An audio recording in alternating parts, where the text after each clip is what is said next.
अस्सलाम वालेकुम नाज़रीन, आपका मेज़बान यासिर शामी आपकी खिदमत में हाजिर है और आप देख रहे हैं डेली पाकिस्तान फेसबुक लाइव। पूरी दुनिया से जिन लोगों ने डेली पाकिस्तान के पेज पे हमें ज्वाइन किया है उन्हें खुश आमदीद कहेंगे। आज हम आपके सामने एक ऐसी स्टोरी लेकर हाजिर हुए हैं। LDA की जानिब से 22 पेट्रोल पंप्स की नीलामी जो थी वो मुस्लिम टाउन हाउस जो कि LDA का कम्युनिटी सेंटर है वहाँ पर आज इनेकाद पजीर हुई और वो बुरी तरह से नाकाम हुई। किसी एक डीलर ने भी, किसी एक शख्स ने भी बोली ना लगाई। उसकी वजह क्या बनी, ये तमाम मामलात के लिए हमने बात करने के लिए आज मधु किया है अपने स्टूडियो में जनाब सईद चौधरी साहब को, जो कि एडिटर रिपोर्टिंग है डेली पाकिस्तान पर और इसके साथ साथ सीनियर तज्जियाकार भी हैं।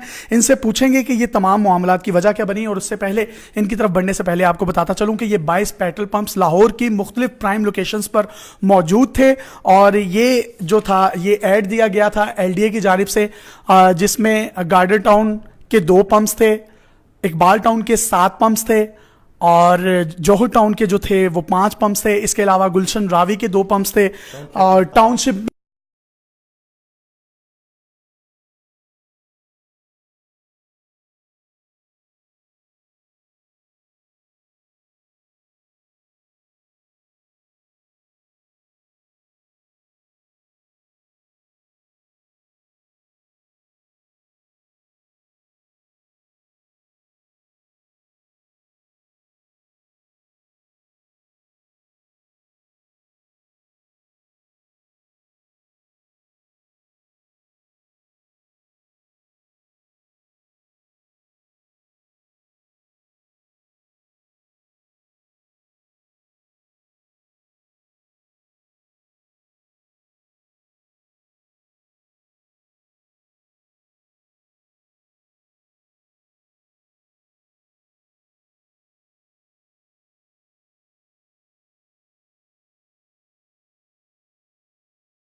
कमेटी बनाई जिन्होंने शराइत तय की कि किन शराइत पे ये जो नीलामी है ये होना है। अच्छा, दोबारा नीलामी की वजह क्या थी? वो कम प्राइस के जो मौजूदा डीलर हैं या पेट्रोलियम कंपनियां हैं वो कम कीमत पे सालाना जो है रेट है वो कम है, तो इनकी दोबारा नीलामी कर ली जाए। दोबारा नीलामी पे अब उस पर ये इन्होंने 2 दफ़ा इश्तिहार दिया, एक दफ़ा इश्तिहार दिया, फिर राजधानी का इश्तिहार दिया, ये दोबारा फिर एक इश्तिहार। ये कैमरा आपको दिखा सकता है, ये इश्तिहार है, ठीक है ना। और इसमें आज वहाँ हुई है तो देखने हम भी गए थे मगर तमाशा ना हुआ। वहाँ कोई लोग दिलचस्पी नहीं ले रहे थे। जो सवालात किए गए लोगों की तरफ से, जो प्राइवेट लोग लेना चाह रहे थे, तो उनका तसल्ली बख्श जवाब नहीं दिया गया। लोगों की दिलचस्पी ना लेने की वजह क्या थी, कितने रेट से?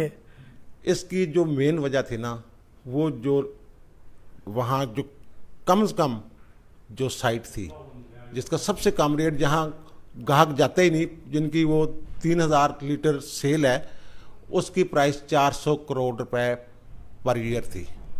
एक साल की 4 करोड़ रुपए, यानी कि वो 3 साल का उन्होंने जमा करवाना है। एक जो पेट्रोल पंप था उसकी 11 करोड़ 40 लाख इब्तदाई कीमत, यानी कि महाना आप कह लें 90 लाख रुपया। बोली शुरू ही 11 करोड़ 40 लाख से होना थी और उसका कोई बंदा तैयार नहीं था इतने ज़्यादा पैसे। वो देखना, आमदनी देखनी है ना उन्होंने कि हम कितने पैसे कमाएंगे अगर, तो वो, और इसको 3 साल के लिए देना था उन्होंने। 11 करोड़ 40 लाख को 300 ज़रब दे लें, 33 करोड़ 34 करोड़ रुपए उसने देना। 33 करोड़ रुपए में तो आप मुझे सही साहब बताएं, अपनी प्रॉपर्टी नहीं आ जाती? यही तो मैं बताने वाला था कि वहाँ ये जो साइट्स हैं इनके इर्द गिर्द जो जगह है, अगर 2 कनाल जगह लेनी हो ना किसी बंदे ने, वो 23-24 करोड़ रुपए की है और वहाँ वो अपना आसानी से पेट्रोल पंप लगा सकता है।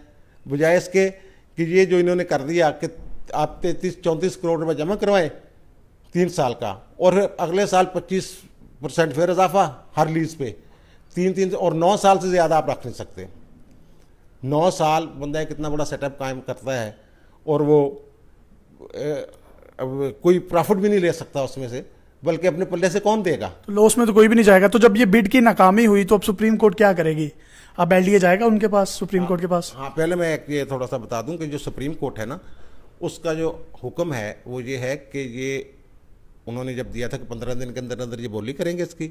जो सबसे ज़्यादा बिड होगी, सबसे ज़्यादा जो बंदा बोली देगा, उसके जो मौजूदा मालकान जो हैं इन पेट्रोल पंप्स के, वो जो सबसे ज़्यादा बोली होगी उसके बराबर बोली दे के पेमेंट करके ये खुद भी रख सकते हैं। अगर ये नहीं बोली देना चाहते आखिरी बिड के मुताबिक, जो हुई नहीं, तो फिर ये 2 माह के अंदर इन पेट्रोल पंप्स को खाली करेंगे। यानी कि 60 दिन के अंदर अंदर उनको अपना खाली करें, अपना सामान सारा उठा के, बिल्डिंग शिल्डिंग जो भी है उठा के खाली प्लाट उनको दे जाएंगे। अब ये रिपोर्ट जो है ये सुप्रीम कोर्ट में जाएगी, वो बताएंगे कि नाकामी हुई है जनाब, कोई बंदा नहीं आया। और वहाँ एक तमाशा ही हो रहा था, लोग हंस रहे थे, हूट कर रहे थे एलडीए के लोगों को। वो वहाँ जो डीलर्स थे उनका ये ख्याल है कि ये गुमराह किया गया है एलडीए के आला काम को, और ख़ास तौर पे चीफ जस्टिस पाकिस्तान को, उनको मिसलीड किया गया है, जिसकी वजह से ये सारा मामला हुआ है। यानी कि एलडीए की इसमें कोई तैयारी नजर नहीं आई। उन्होंने देखा ही नहीं, उन्होंने ऑडिट ही नहीं करवाया, उन्होंने ये ही नहीं देखा कि किस पेट्रोल पंप से कितनी आमदनी हो रही है कंपनी को, और डीलर को क्या मिल रहा है, और कितना किराया होना चाहिए। अच्छा, अगर सही सब ऑडिट हो जाए और ऑडिट के बाद ये पता चल जाए कि फलां पेट्रोल पंप जो है उसकी स्पेसिफिकली इतनी पर मंथ जो है प्रॉफिट है, उसके अकॉर्डिंगली अगर कुछ कर लिया जाए मालिकान के साथ, डीलर्स के साथ, और एलडीए को भी स्पेसिफिकली प्रॉफिट के अलावा उनको वो अमाउंट दे दी जाए, तो वो ज़्यादा बेहतर नहीं है? वो ये कुछ लोग गए हैं सुप्रीम कोर्ट, कल इस्लामाबाद में मेरी इतला के मुताबिक हियरिंग हुई है, उन लोगों ने यही कहा है जो आपने फरमाया है कि इसका ऑडिट करवा लें आप, जितना प्रॉफिट बनता है उसके हिसाब से, जितनी किसी की सेल है या प्रॉफिट है उसके हिसाब से आप जगह का कीमत का तयन कर लें। वहाँ एक और चीज़ जो सामने आई वो ये थी कि जो मुख्तलिफ सवालात किए, प्राइवेट लोग जो दिलचस्पी ले रहे थे बिड के लिए, ऑक्शन के लिए, उन्होंने ये एक सवाल किया कि जनाब हम तो ये समझ के आए थे कि चालू पेट्रोल पंप है, हमने वहाँ पैसे देने हैं आपको और वहाँ जाके बैठ जाना है। उनका नहीं जनाब, आपको तो मिलेगा ग्राउंड, ये सारी चीज़ें जो हैं ये वो निकाल देंगे, जो मशीनरी वगैरह उठा के ले जाएंगे, और फिर उसके बाद आप वहाँ एक नया पंप लगाएंगे। और वहाँ उन्होंने ये कहा कि आपको तमाम महकमों से मुतलका जो हैं उनसे दोबारा एनओसी लेना पड़ेगा। तो एनओसी तो मिलेगा नहीं, तो उसकी तो प्रोसीजिंग में 1 से 2 साल लग जाएंगे। एक डीलर ने वहाँ ये भी कहा जनाब एनओसी पे तो पाबंदी है, एनओसी तो जारी नहीं हो रहे। और फिर जो कंपनी है ऑयल कंपनी जिसकी आपने डीलरशिप लेनी है, उससे भी आपने दोबारा मामला तय करने हैं। वो कोई कंपनी आपको डीलरशिप देती है या नहीं देती, एनओसी देती है या नहीं देती, एनओसी मिलता है या नहीं मिलता। वो बंदे एक ने कहा जनाब 1 साल तो हमारा इसी काम में लग जाएगा। अच्छा, 1 साल में तो हम ये प्रोसेस करेंगे और उस 1 साल का हम 90 लाख भी आपको देंगे। तो लॉस में तो कोई भी नहीं जाएगा।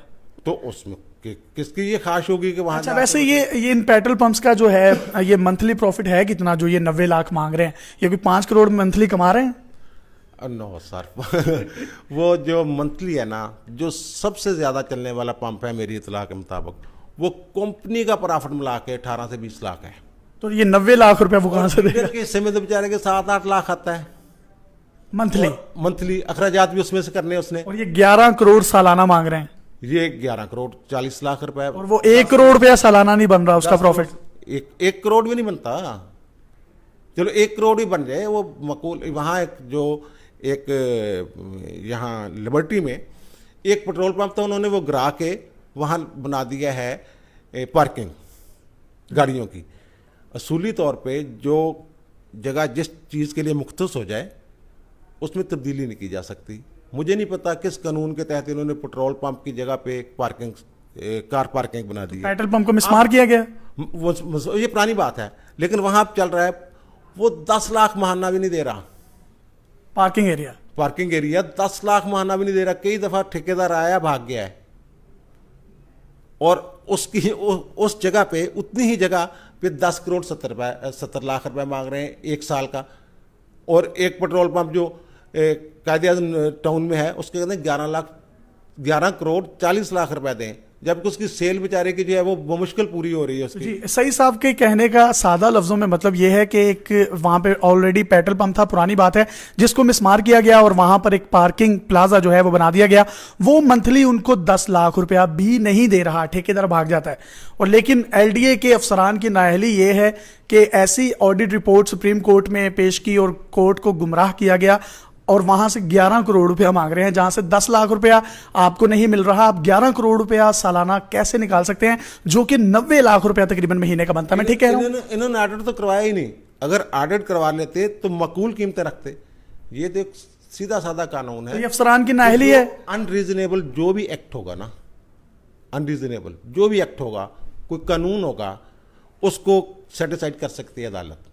ये इससे अनरीजनेबल मैंने अपनी जिंदगी में रेट्स नहीं देखे। यानी कि ये आज बिड नाकाम नहीं हुई। ये एक वहाँ कुछ लोग ऐसे भी थे जो मुख्तलिफ प्लाट जो है ना उनकी बिड देते रहते हैं। वो बंदा हर बात पे, जब ये 22 साइट्स की बोली शुरू हुई है तो मैं कसम खा कहता हूँ कि वो हर बिड पे हंसा है, कहका मारा है। और मेरे लिए अजनबी था, लेकिन फिर भी मैं साथ बैठा हुआ था उसके, वो बार बार मेरे हाथ पे हाथ मार रहा था, लो जनाबे हो गया काम। तो यानी कि तब्दीली आ रही है कहीं ना कहीं। तब्दीली आ रही है, बस ये है इसका जो पूरा सूरत हाल। बाकी जो है वो देखें आगे क्या होता है। सुप्रीम कोर्ट में अब जाएगा मामला, सुप्रीम कोर्ट दोबारा देखेगी, दोबारा नीलामी का कहेगी, रेट नीचे आएंगे या ऊपर जाएंगे या क्या करते हैं। बहरहाल जो सुप्रीम कोर्ट का आर्डर है वो यही है कि नई नीलामी हो। नीलामी दोबारा हो सकती है, लेकिन साथ ही ये है कि इन लोगों को उस वक्त तक हटाया नहीं जाएगा जब तक नीलामी मुकम्मल नहीं हो जाती। और अगर ये लोग हाईएस्ट बिड जो है उसके बराबर पैसे नहीं देते तो फिर ये 2 माह के अंदर खाली करेंगे इन पेट्रोल पंप्स को। और जो वहाँ लोग थे उनकी जो मुझे समझ आई है कि हो सकता है कि लोग जो दिलचस्पी, उनके सबसे लिए बड़ी प्रॉब्लम ये थी कि वो चालू पंप लेना चाहते थे, मशीनरी समेत, डीलरशिप समेत। और इन्होंने ये भी कह दिया कि नहीं जी आपको तो खाली प्लाट मिलेगा, वहां पर आपको अपनी मशीनरी और सारी चीजें खुद लगानी पड़ेगी। ये एलडीए के बस में नहीं है कि वो पेट्रोल पंप्स को या कंपनियों को बाउंड करें जो मौजूदा हैं कि जनाब ये नए जो बिड जिस बंदे ने दी एक्शन उसको कर दें। ये एक बड़े अजीब चक्कर में फंस गए होंगे सारे, और इनको खुद नहीं समझ आ रहा। लेकिन आखिर में एलडीए के अफसरान को, एलडीए को, सुप्रीम कोर्ट को, या जो डीलर्स हजरात हैं जो आज बिड में गए और बिड नाकाम हुई, उनको क्या पैगाम देना चाहते हैं तो आप दे सकते हैं। यही कह सकता हूँ भाई, रीजनेबल कोई बनाए। मैंने जो वहाँ महसूस किया है, जो डीलरों से मिला हूँ, जो लोग वहाँ मौजूद थे, वो कहते हैं कि हम रीजनेबल प्राइस हो तो हम भी बोली में शामिल होने के लिए तैयार हैं। जो मौजूदा लोग हैं, हर एक पेट्रोल पंप का ऑडिट करवाएं आप, देखें कितनी उसकी सेल है, कितना उसका प्रॉफिट है। जगह जो है वो हो सकता है वो बरकत मार्केट के साथ बहुत अच्छी जगह हो, लेकिन वहाँ गाहकी ना आता हो।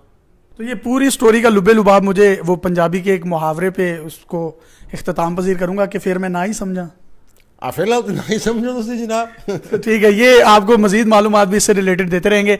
चौधरी सईद साहब को यासिर शामी के साथ इजाजत दीजिए और देखते रहिए डेली पाकिस्तान फेसबुक लाइव। अल्लाह हाफिज।